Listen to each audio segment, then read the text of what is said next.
Kebahagiaan itu yang semula menjauh kembali lagi. Kenapa disebut kembali? Karena dulu berasal dari situ, dekat dengan Tuhan, tapi kemudian menjauh. Dengan kelakuannya, perilakunya, dosa-dosanya, maksiatnya terus menjauh. Nah, makanya tobat itu membahagiakan. Membahagiakan kita dan juga Tuhan juga senang. Allah itu kan mencintai orang-orang yang bertobat.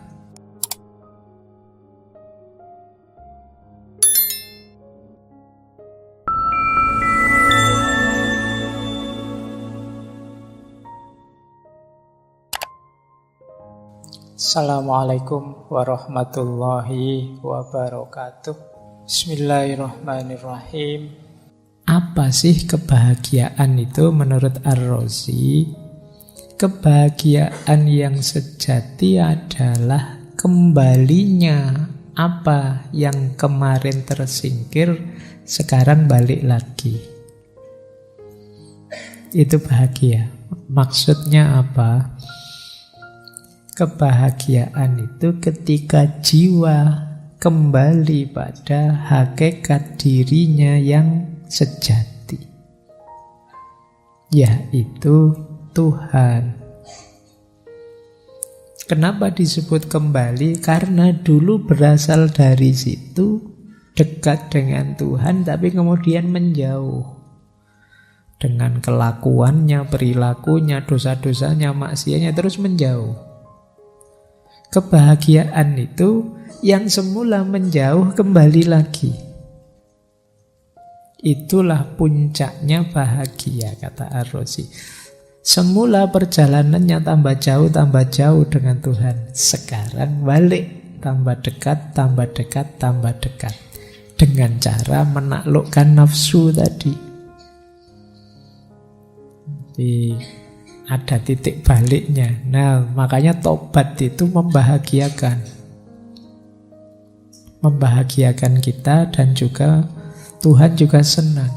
Allah itu kan yuhibbut tawwabin, mencintai orang-orang yang bertobat. Jadi kalau kita ingin dicintai oleh Allah, ayo tobat. Ya Pak, tapi besok diulang lagi, saya itu sulit Pak, sering ulang-ulang dosa. Tidak apa-apa, tobat lagi biar dicintai lagi. Jadi Allah itu bolak-balik jatuh cinta sama kita. Kita yang jarak terus. Jadi kata Ar-Razi ya begitu ritmenya. Jadi kalau kita ingin bahagia yang sejati, ayo kembali. Seperti orang yang keluar rumah, terus di luar rumah kena matahari panas, terus dia pulang lagi sehingga teduh. Nah, dengan kembali pada Tuhan, kita kembali pada keteduhan. Jalannya apa? Dengan tidak memanjakan nafsu, dengan mengendalikan atau mengontrol nafsu. Jadi kalau di Ar-Razi manusia ya jangan terlalu zuhud, tapi juga jangan tamak. Mematikan nafsu ya negatif. Kita nanti bukan manusia lagi. Tapi dikuasai oleh nafsu juga negatif. Jadi ya jangan terlalu zuhud, jangan terlalu tamak. Makanya tadi prinsipnya seimbang. Itulah jalan untuk kita tambah dekat dengan Tuhan. Parameternya apa? Nah, Ar-Razi punya 2 parameter, maksimal dan minimal. Maksimalnya dulu ya, biasanya minimalnya dulu, sekarang maksimalnya dulu. Maksimalnya apa? Tidak menyakiti orang lain dan tidak melakukan segala yang bertentangan dengan akal. Jangan melakukan hal-hal yang tidak rasional, karena itu nanti akan jadi sumber kita kalah oleh nafsu.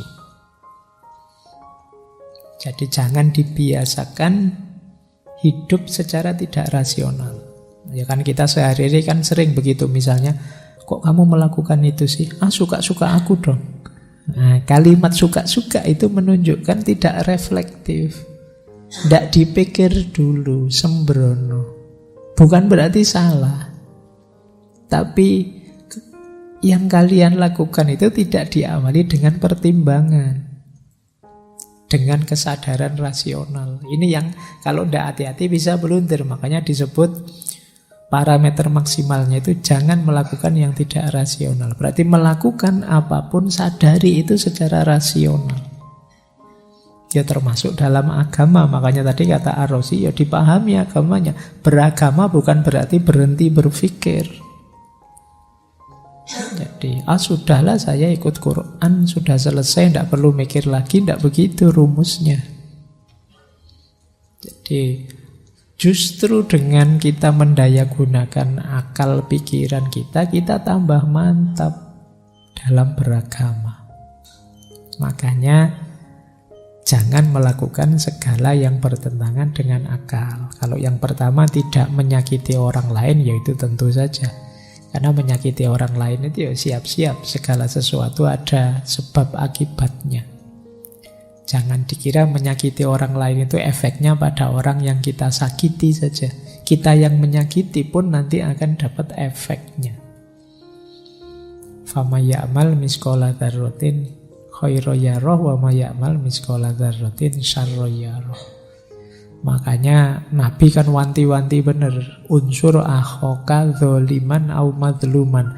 Tolong saudaramu, baik dia sedang menzolimi atau sedang dizolimi. Karena menzolimi itu juga merusak, dizolimi juga rusak. Dua-duanya harus kita tolong. Jadi yang pertama itu agak luas maksimalnya, tidak menyakiti orang dan tidak melakukan semua yang bertentangan dengan akal. Kalau yang minimal, ya kebaikan minimal. Ini sederhananya yang minimal itu ya mengikuti nafsu, tapi sampai hanya batas cukup saja. Jangan lebih, itu namanya minimal. Makan, minum, berpakaian, sampai batas cukup saja. Jangan terlalu banyak. Makan ya cukup saja, minum cukup saja, baju cukup saja. Kalian punya baju berapa? Di kamarmu ada berapa jumlahnya? Saya sebut di kamar ya, bukan di lemari. Karena biasanya kalau anak kos itu bajunya tersebar di seluruh kamar. Ya, kadang ada yang seminggu tidak dicuci, sebulan tidak dicuci. Nanti terus kuliah dipakai lagi. Tidak apa-apa kok Pak. Ya kamu tidak apa-apa, temenmu yang bubar.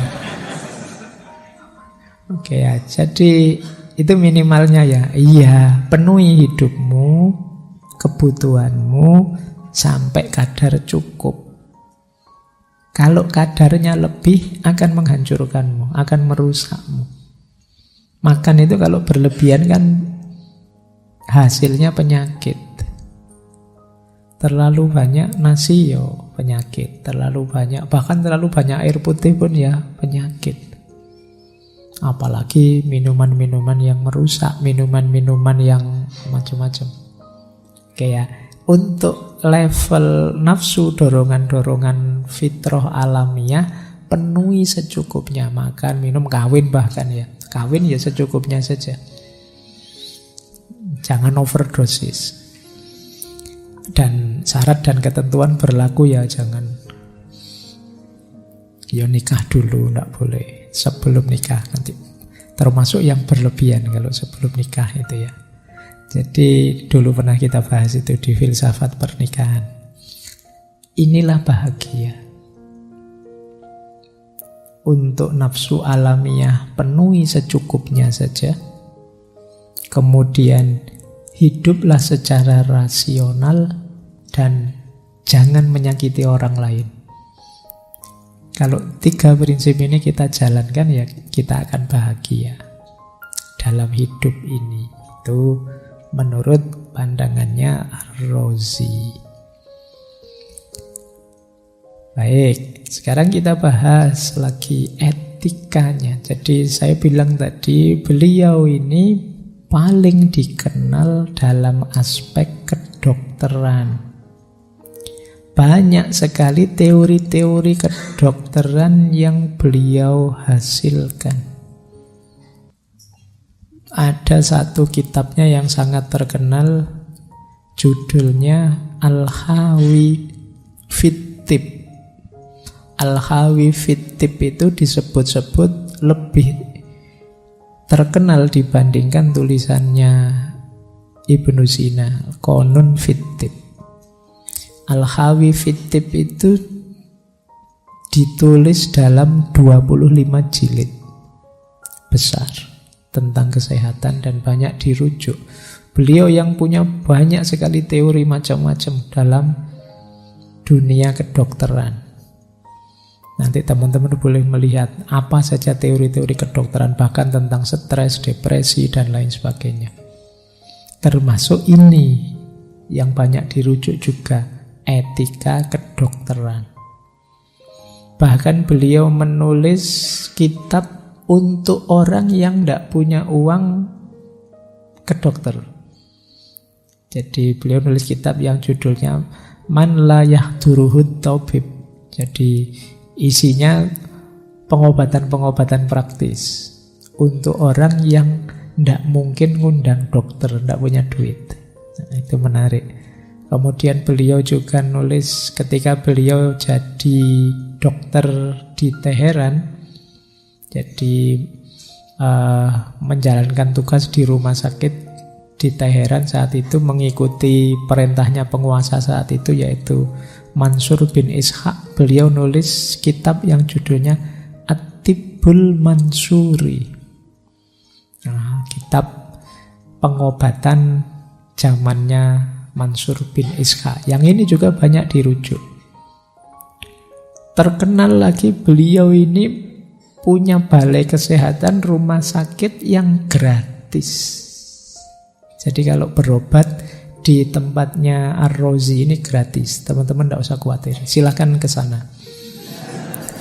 Jadi tidak ditarik biaya. Jadi, dan itu banyak orang kagum dengan itu.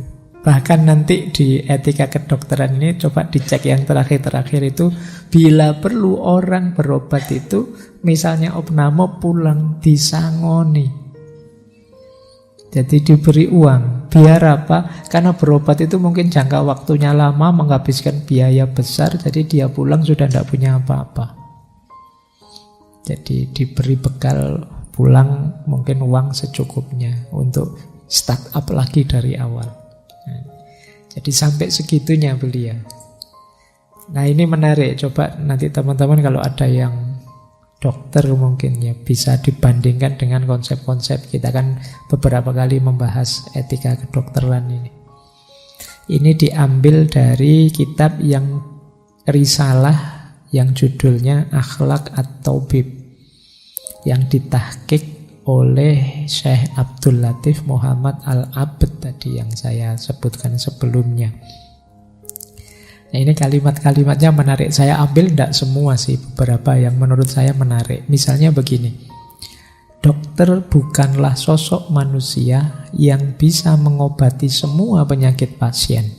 Namun seorang dokter harus tetap belajar mengembangkan diri agar bisa lebih banyak membantu pasien.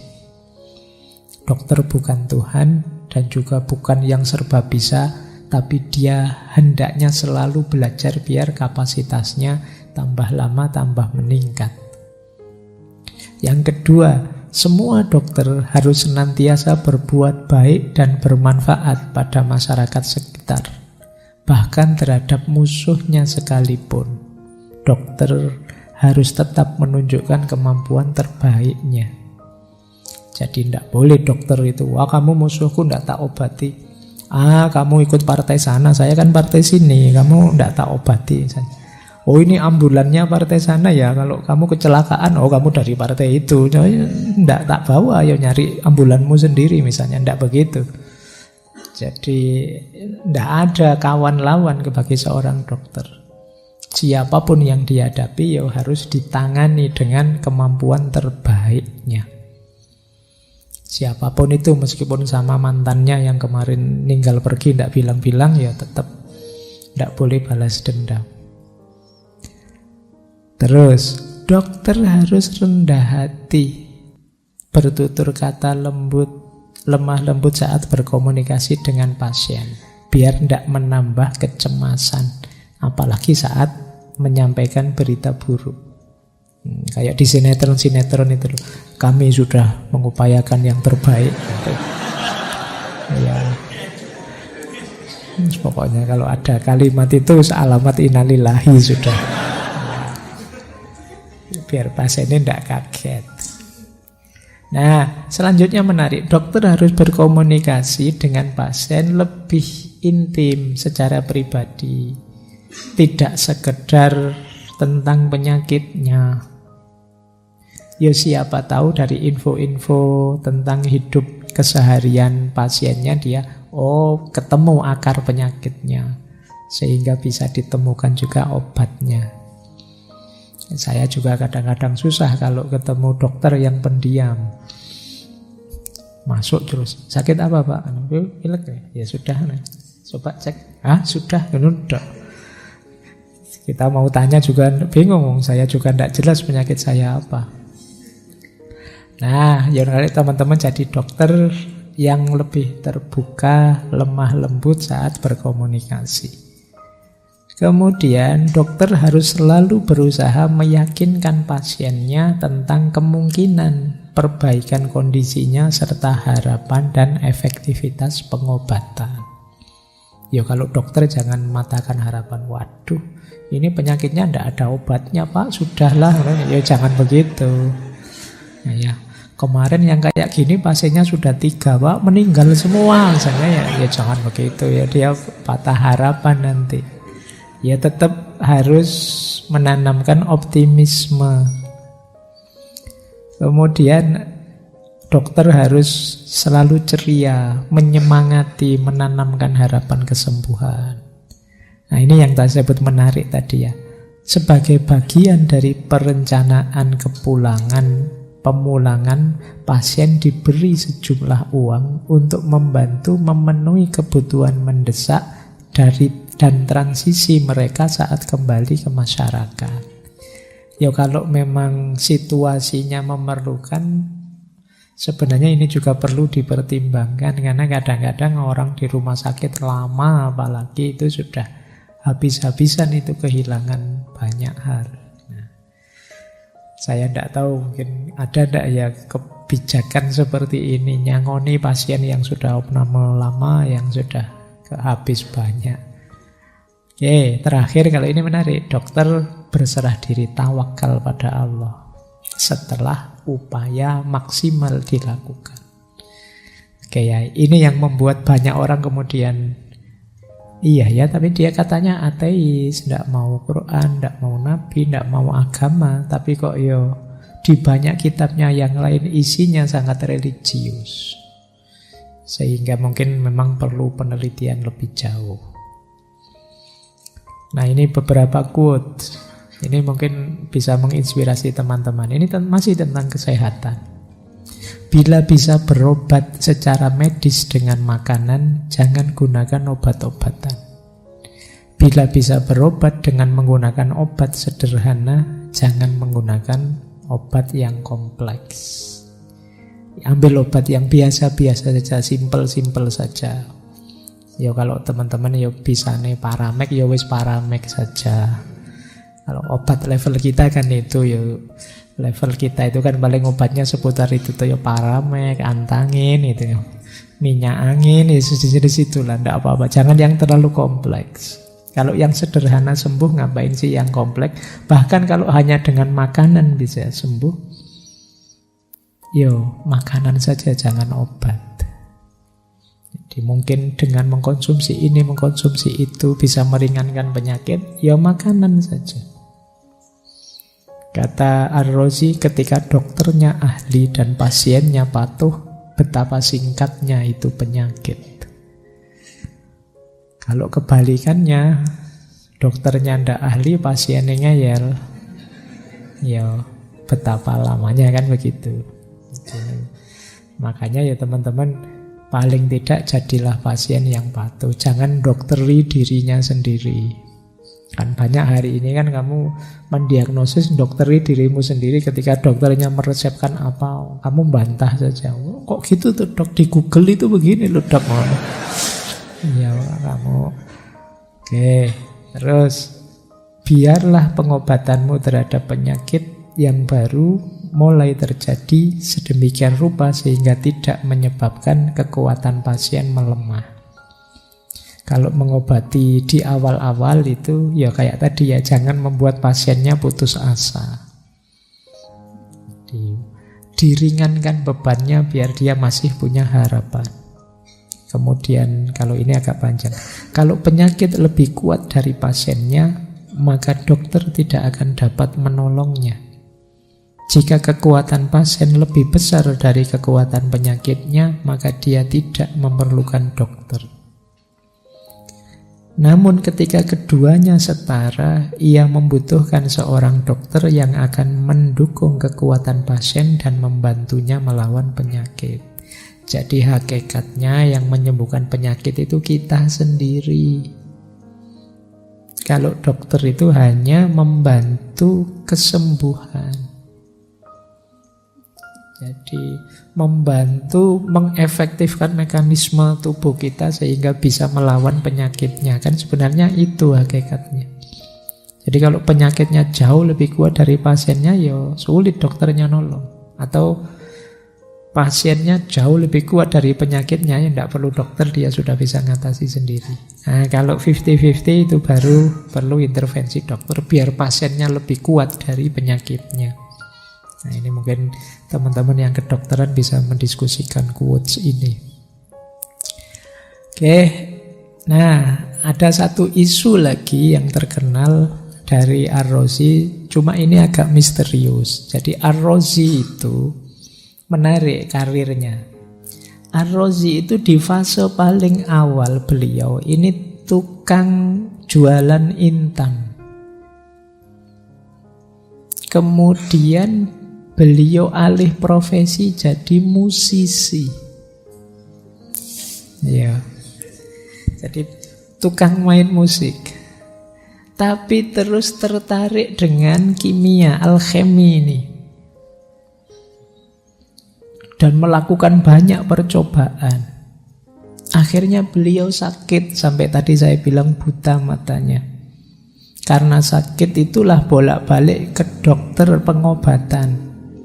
Disitulah beliau tertarik dengan dunia pengobatan. Nah, sampai punya banyak karya besar.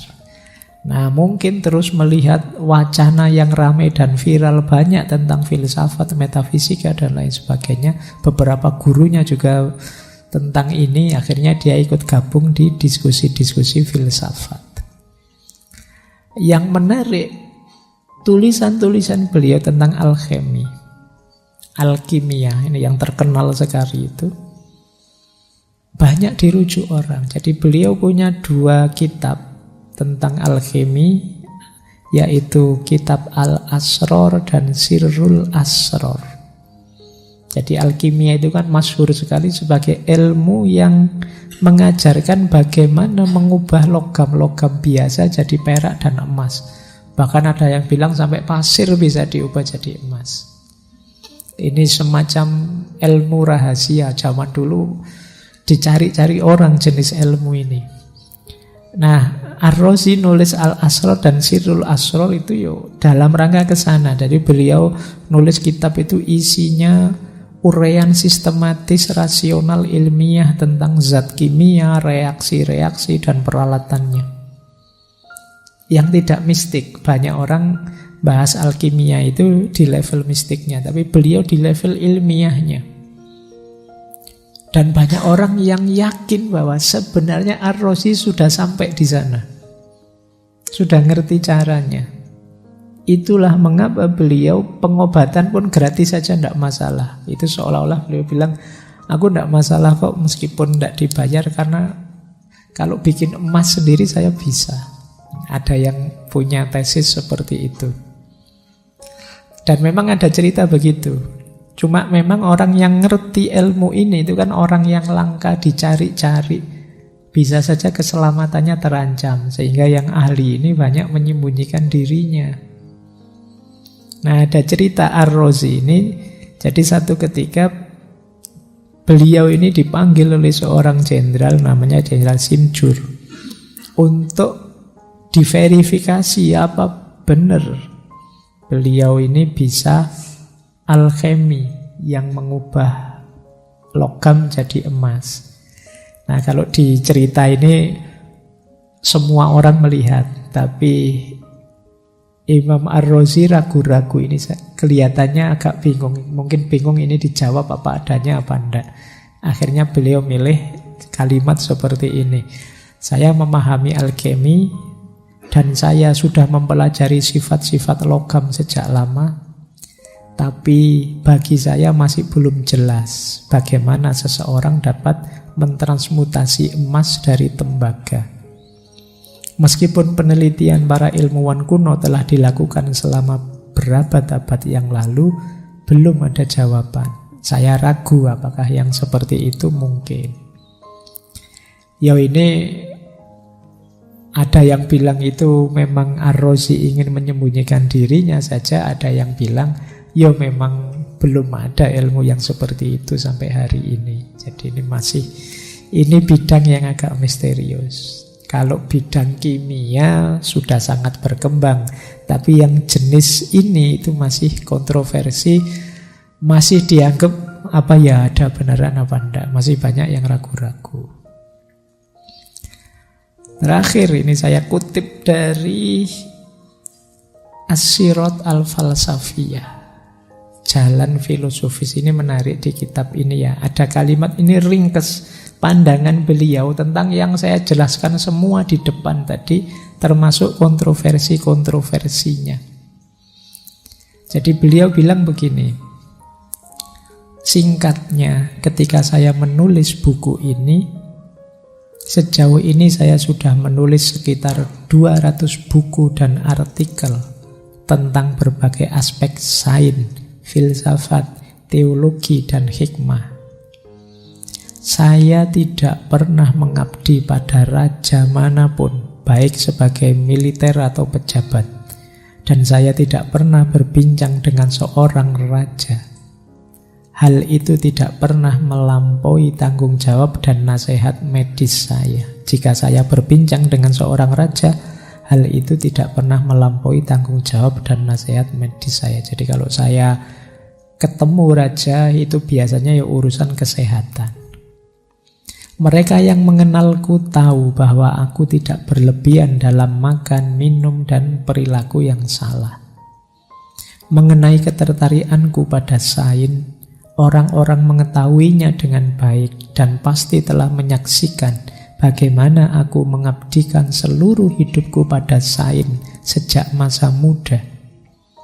Kesabaran dan ketekunanku dalam menekuni ilmu telah sedemikian rupa sehingga pada satu terbitan aku telah menulis 20.000 halaman.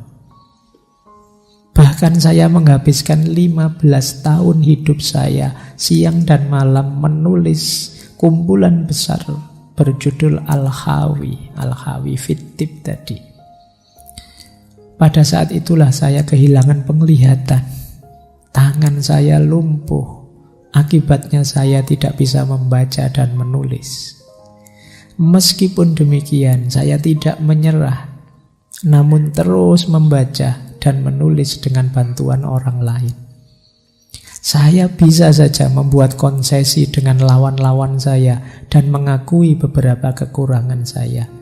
Namun saya sangat penasaran dengan apa yang mereka katakan tentang pencapaian ilmiah saya. Jika mereka menganggap pendekatan saya salah, mereka dapat menyampaikan pandangan mereka dan mengemukakan pendapat mereka dengan jelas, sehingga saya dapat mempelajarinya. Dan jika saya menganggap pandangan mereka benar, saya akan mengakuinya. Namun, jika saya tidak setuju, saya akan membahas masalah tersebut untuk membuktikan pendirian saya.